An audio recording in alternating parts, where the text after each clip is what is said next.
अस्सलामुअलैकुम दोस्तों और साथियों, उम्मीद है आप लोग खैरियत से होंगे। इस वीडियो में हम बात करेंगे एस्थमा के बारे में, दमा के बारे में, जिसको एज़मा भी कहते हैं। तो एस्थमा क्या है? ये सांस की बीमारी है, लेकिन ये सांस की दायमी बीमारी नहीं है। एक फ़र्क ये है कि रिवर्सिबल डिज़ीज़ है। रिवर्सिबल उसे कहते हैं कि दमा का आपको अटैक होगा, आप डॉक्टर से के पास जाएंगे, अस्पताल में जाएंगे, आप दवाई लेंगे, क्लिनिक पे जाएंगे, उस दवाई से बीमारी का जो ज़ोर पड़ा होता है वो वापस हो जाता है। इसको हम कहते हैं रिवर्सिबल। इसके मुकाबले में सांस की जो दायमी मर्ज़ होती है, जिसको COPD कहते हैं या क्रॉनिक ऑब्स्ट्रक्टिव पल्मोनरी डिजीज़ कहते हैं, तो वो इरिवर्सिबल होती है कि सारा साल मरीज़ जो है वो अलामात से गुजरता रहता है जो बीमारी की वजह से होते हैं। तो दमा जो है, जो एस्थमा है, एज़मा है, इसमें मसला क्या होता है? इसमें मसला ये होता है कि जो मरीज़ सांस निकालने की कोशिश करता है तो उस दौरान सांस की जो नालियाँ होती हैं, तो जिनको हम ब्रोंक्यूल्स कहते हैं, ब्रोंकाइज कहते हैं, यानी ये जो हमारे सांस की खुराक की नाली के साथ जा रही होती है, इसको हम ट्रिकिया कहते हैं।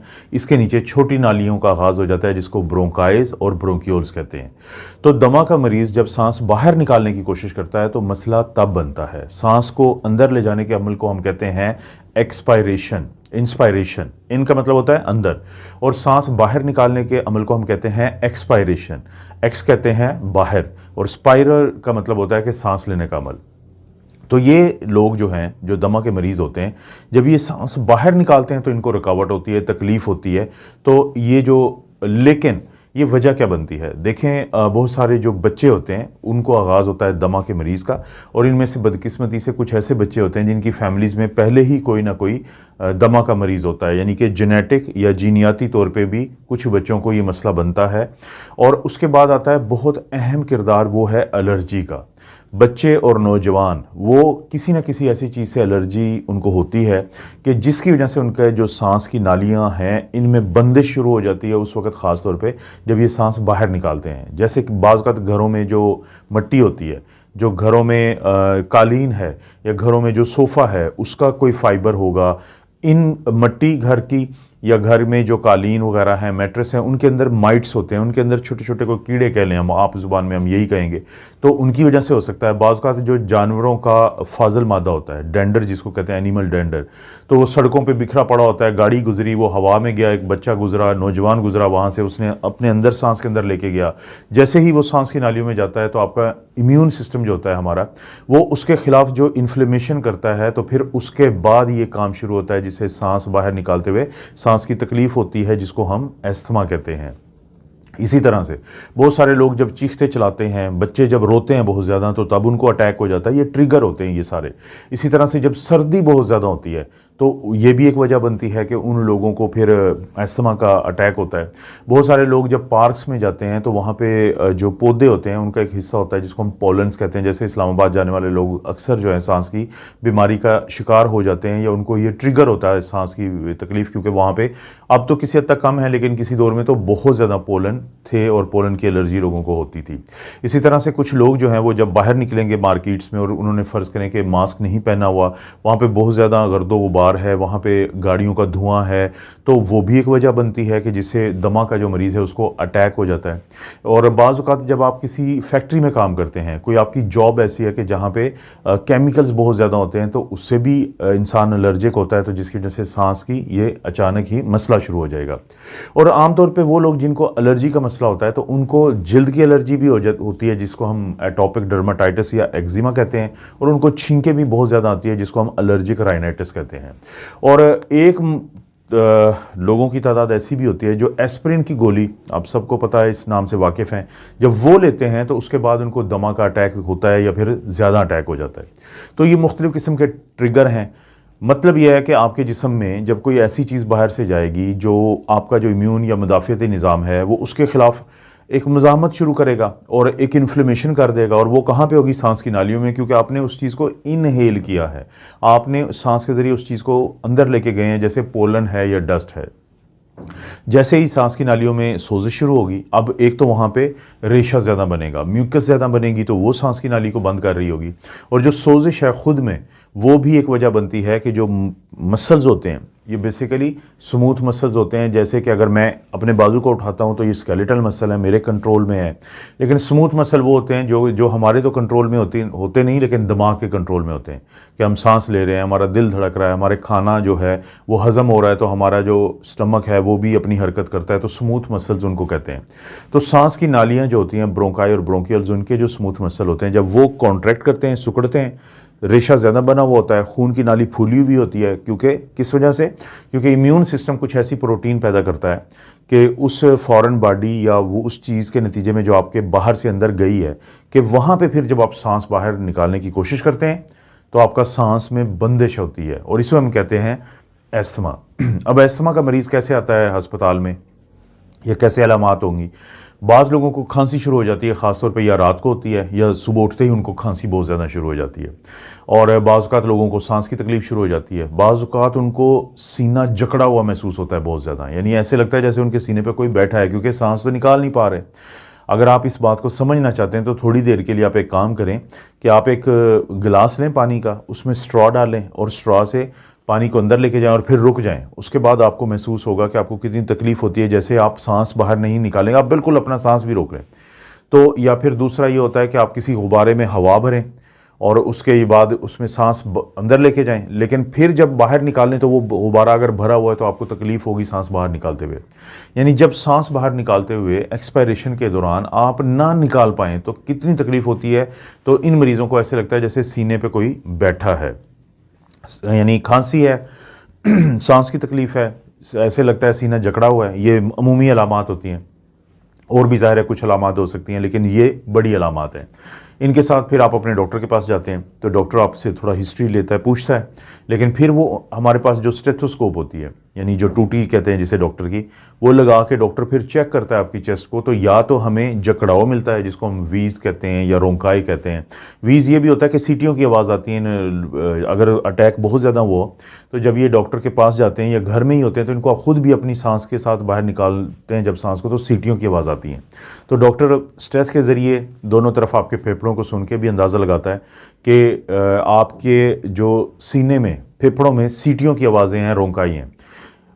जैसे मैंने स्ट्रॉ की बात की थी, ऐसे ही अगर आप देखिए मैं बात कर रहा हूँ, लेकिन अगर आप अपने मुंह को नैरो करें, अपने होंठों को, और आवाज़ निकालेंगे तो सीटी की, जहाँ पे भी नैरोइंग होगी, बंदिश होगी, तो वहाँ पे सीटी की आवाज़ निकलेगी। तो एक तो ऐसे पता चलता है। लेकिन जो सबसे अहम टेस्ट डॉक्टर करवाता है उसे हम कहते हैं पल्मोनरी फंक्शन टेस्ट या स्पायरोमीट्री। वो क्या होता है? जैसे हुक्का होता है, इस टाइप की एक मशीन है, उसके अंदर जो मरीज़ होता है, अगर उसकी हालत ऐसी है कि वो कर सकता हो, अगर तो बहुत ज़्यादा हालत ख़राब है तो फिर तो फौरी तौर पे इलाज शुरू किया जाता है। वरना क्या होगा कि वो फौरी तौर पे सांस पहले कहा जाएगा कि आप गहरा सांस अंदर लें और उसके बाद पूरी कुव्वत से उस स्पायरोमीट्री मशीन की जो पाइप है उसके अंदर सांस को बाहर निकाला जाता है। तो इसकी मदद से डॉक्टर को पता चलता है कि कितना सांस बाहर निकाल सकता है दमा का मरीज़। इसे हम कहते हैं FeV1 ओवर FVC रेशो, यानी फोर्स्ड एक्सपायरेटरी वॉल्यूम इन 1 सेकेंड, कि पहले सेकंड में कितना ज़्यादा निकाल सकता है। इसको हम तकसीम करते हैं फोर्स्ड वाइटल कैपेसिटी से। क्योंकि जो बाहर निकालने का अमल बहुत मुतासर हुआ होता है तो ये वैल्यू बहुत कम मिलेगी, ख़ासतौर पर अगर ये 80 से कम मिले तो हमें पता चल जाता है कि इस मरीज़ को दमा है। जैसे मैंने पहले भी बताया कि ये एक रिवर्सिबल बीमारी है, तो अक्लमंद डॉक्टर क्या करते हैं कि फौरी इलाज शुरू कर देते हैं, जो थोड़ा सा मैं आगे जाके जिक्र अभी करता हूँ। उस इलाज के बाद फिर दोबारा स्पायरोमीट्री करते हैं। अगर तो FeV1 यानी वो कुव्वत जिससे पहले सेकंड के अंदर आप सांस बाहर निकालते हैं, उसमें इजाफा अगर देखने में आए तो इसका मतलब है ये रिवर्सिबल बीमारी दमा ही है। अगर ना इजाफा सामने आए तो फिर इसको हम COPD या सांस की दायमी मर्ज कहते हैं। तो क्योंकि जो दी थी दवाई वो इसको खोलती है सांस की नालियों को, तो इससे फ़ायदा होता है। इसे कहते हैं हम यानी स्पायरोमीट्री का टेस्ट। लेकिन इसके अलावा भी टेस्ट करवाए जा सकते हैं, जैसे CBC हम करवाते हैं, कंप्लीट ब्लड काउंट, देखने के लिए कि इन्फेक्शन या नमूनिया वगैरह तो नहीं है कोई। फिर एक्सरे करवाते हैं उसी नमूनिया को पकड़ने के लिए। इसी तरह से हम एकोकार्डियोग्राफी करवाते हैं, दिल का अल्ट्रासाउंड, के दिल की तो नहीं कोई कमज़ोरी है जिसकी वजह से ये सांस की तकलीफ़ हो रही है। तो ये भी तो ये छोटे छोटे टेस्ट हैं। ECG करवाई जाती है देखने के लिए कि कोई दिल का अटैक तो नहीं है कि जिसकी वजह से सांस ख़राब है। लेकिन जो मेन होता है यानी टेस्ट, वो स्पायरोमीट्री है। और अगर कोई शख्स जात कहता है कि जी मुझे स्पायरोमीट्री करके पता करें कि मुझे है भी ये मसला या नहीं, और लेकिन अलामात ना हो, तो उस वक्त हम एक दवाई देते हैं जिसको मेथाकोलिन कहते हैं। वो दवाई देने के बाद वो क्या करता है वो दवाई कि उससे सांस ख़राब होगा, फिर हम स्पायरोमीट्री पहले भी की होगी और बाद में भी, अगर हमें लगता है कि इसकी वजह से सांस ख़राब हुआ है तो वो हमें पता चल जाता है कि इस मरीज़ को दमा है, अगरचे अलामात नहीं थी। तो ये बुनियादी तौर पे स्पायरोमीट्री का टेस्ट है। एक दफ़ा पता चल जाए कि आपको दमा की बीमारी है तो फौरी तौर पे जो आपको इलाज दिया जाता है, देखें दमा क्या है, सांस बाहर निकालते हुए सांस की नालियों की बंदिश। तो दवाई क्या होनी चाहिए, दवाई वो होनी चाहिए कि उस बंदिश को कम करे। वो सबसे पहले हम देते हैं बेसिकली ब्रोंको डायलेटर्स, उनको हम कहते हैं। ब्रोंको कहते हैं ब्रोंक्यूल्स, जो मैंने सांस की नालियों की बात करते हैं, और डायलेशन क्या होती है, खोलना। ऐसी दवाई जो आपकी सांस की तंग हुई नालियों को खोलती है उसको हम ब्रोंको डायलेटर कहते हैं। अगर तो किसी का फौरी सांस खराब हो, इमरजेंसी में जाए, तो उसके लिए हम देते हैं शॉर्ट एक्टिंग बीटा 2 एगोनिस्ट, उसको हम कहते हैं सैबा। बड़ा मशहूर है पाकिस्तान में सैल्ब्यूटामॉल, आप इसका ब्रांड चेक कर सकते हैं, आप सब लोग वाकिफ़ होंगे जो दमा के मरीज़ हैं। इसे कहते हैं रेस्क्यू मेडिसिन, के जो आपको रेस्क्यू करती है, आपकी जान बचाने के लिए दी जाती है। लेकिन जैसे वीडियो के आगाज़ में मैंने जिक्र किया था कि इन्फ्लेमेशन होती है, सोजिश होती है सांस की नालियों में, तो वो जो इन्फ्लेमेशन है उसको कम करने के लिए हम एंटी इन्फ्लामेटरी दवाई देते हैं। वो क्या होती है, स्टीरॉइड्स होते हैं, कार्टिकोस्टीरॉइड्स होते हैं। आपको टीका डॉक्टर लगाएगा या आपको गोलियाँ भी देते हैं, लेकिन गोलियाँ जो होती हैं वो बहुत अरसे नहीं हम दे सकते क्योंकि उसके अपने मसाइल आते हैं, तो हम इनहेलर देते हैं।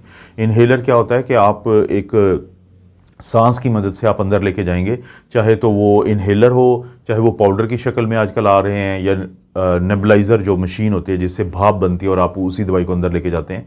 तो स्टीरॉयड जो हैं वो आपको दिए जाते हैं, लेकिन क्योंकि इमरजेंसी सूरत हाल होती है तो अक्सर हम टीका लगाते हैं फौरी तौर पे। सोजिश कम की, ब्रोंको डायलिटेशन की, अगर अब आपको घर भेजना है तो हम फिर देते ब्रोंको डायलेटर हैं, लेकिन उनको हम लेबा कहते हैं, लॉन्ग एक्टिंग बीटा 2 एगोनिस्ट होते हैं, फॉर्मेट्रोल और इस तरह के बहुत सारे। तो मकसद क्या होता है, ताकि आपको ब्रोंको डायलिटेशन और आपकी सांस में राहत मिले। इसी तरह से आपकी शिद्दत के हिसाब से जो स्टीरॉयड है वो इनहेलर दिए जाते हैं, और अक्सर ये इकट्ठी होती हैं ये दवाइयाँ एक ही इनहेलर में, यानी कि आपको ब्रोंको डायलेटर भी होता है और आपको स्टीरॉयड भी मिलता है, और डॉक्टर आपको कहता रहता है कि आप घर जाके ये दवाइयाँ बाकायदा इस्तेमाल करनी है। समझदार डॉक्टर अपने दमा के मरीज़ को एक आला भी कहते हैं कि आप ले लें, उसे कहते हैं पीक फ्लोमीटर। पीक फ्लोमीटर क्या करता है कि जैसे मैंने कहा था कि मसला सांस को बाहर निकालने के दौरान का है, तो सांस को बाहर निकालने के दौरान क्योंकि मसला है, एक्सपायरेशन के दौरान मसला है, कि ये पीक फ्लोमीटर में क्या करते हैं कि फ़र्ज़ करें कि दमा का मरीज़ है, वो अब बेहतर है घर में, तो यानी उसकी कंडीशन बेहतर है, तो वो पीक फ्लोमीटर में ज़ोर से सांस बाहर निकालेगा। फिर वो देखेगा उसकी वैल्यू आएगी, इसे कहते हैं बेस्ट वैल्यू, कि आपकी हालत बिल्कुल ठीक थी लेकिन फिर आपकी देखा गया कि ये वैल्यू आप नोट कर लेते हैं।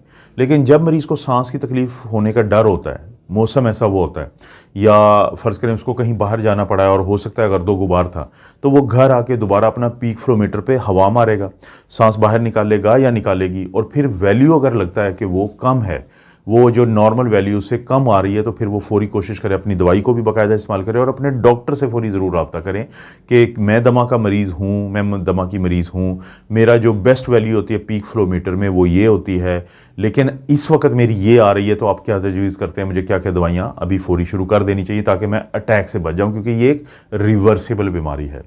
तो दमा का जो मरीज़ है, हमें इस बात को बड़ा सीरियस लेना चाहिए। एस्थमा का भी अटैक होता है, जैसे दिल का अटैक होता है, ब्रेन का, फालिज का अटैक होता है, तो एस्थमा का भी अटैक होता है। लेकिन बदकिस्मती से हम इतनी तवज्जो से बात नहीं करते कि जब किसी को एस्थमा का अटैक होता है, लेकिन खुद सोचें, खुदा ना खासा किसी को सांस निकालने में इतनी दिक्कत हो रही हो, अपने आप को वहाँ पे रख के सोचेंगे तो आप अपने घर में जो दमा का मरीज़ है उसका बहुत ख्याल रखेंगे, और कोशिश करें कि घरों के अंदर जब आपने सफाई होती है कि दमा के मरीज़ को साइड पर कर दें, उनको मास्क दे दें। घरों में कम से कम आपके पास पेट हों, जो पालतू हम जानवर रखते हैं, तो उनके जो फर होते हैं, तो ये भी बहुत बड़ा मसला करते हैं दमा के मरीज़ को। इसी तरह से कारपेट्स जो हैं, इसी तरह से जो सोफ़े होते हैं, ये बहुत ज़्यादा प्रॉब्लम करते हैं। तो कोशिश करें इस तरह की चीज़ें या तो कम से कम हो, लेकिन इनकी या फिर बाकायदा सफाई हो, और जब ये सफाई करें तो दमा के मरीज़ को या मास्क दे दें या साइड पे कर दें। खिड़कियाँ अमूमी तौर पे बंद रखें ताकि बहुत ज़्यादा जो कोल्ड है, बहुत ज़्यादा सर्दी है, वो इन मरीज़ों को ज़्यादा तंग ना करे। उम्मीद है कि अस्थमा के मरीज़ों को इस वीडियो से कुछ मिलेगा नॉलेज, वो ख़ुद भी स्टडी करें इस चीज़ को। इस तरह की वीडियो मिलती रहती हैं। इस वीडियो को लाइक करें, चैनल को ज़रूर कर लें सब्सक्राइब। इस वीडियो की तरह या कोई और भी वीडियो मेरे चैनल पे आपको अच्छी लगती है तो शेयर के ऑप्शन से उसका लिंक शेयर कर दीजिए करें। आप अपना और अपनी फैमिली का ख्याल रखें। अल्लाह ताला आपको और आपकी फैमिली को हर किस्म की बुराई, बीमारी और आजमाइश से महफूज रखें।